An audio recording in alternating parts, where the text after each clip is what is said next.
George Carlin is consistently ranked one of the top 3 comedians of all time. He was born George Dennis Patrick Carlin in New York City.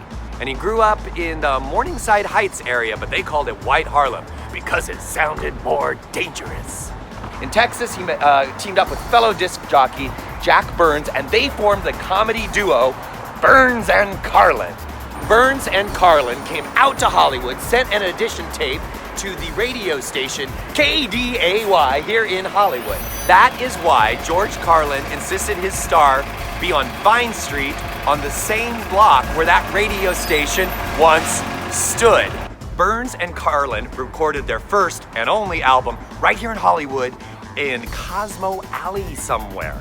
It was entitled Burns and Carlin at the Playboy Club Tonight.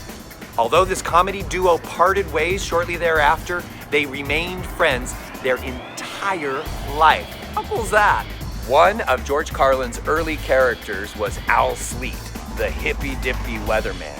He would do routines like, tonight's forecast is dark with continued darkness, changing to widely scattered light in the morning.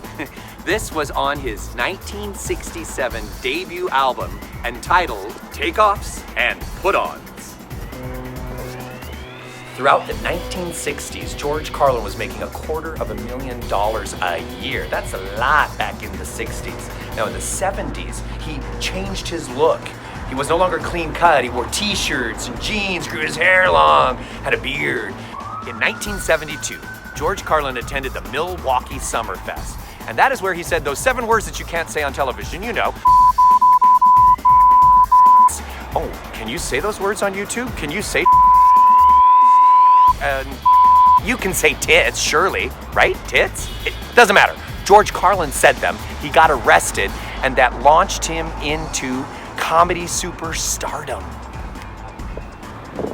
Let's talk George Carlin and TV. He was the first host ever of Saturday Night Live. Oh, for you kids, that would be SNL. He was just a host. He didn't appear in any of the sketches, but he did host again in 1984.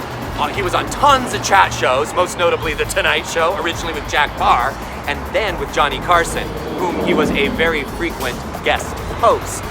Let's talk George Carlin and the movies. He was in the Bill and Ted Excellent Adventure movies.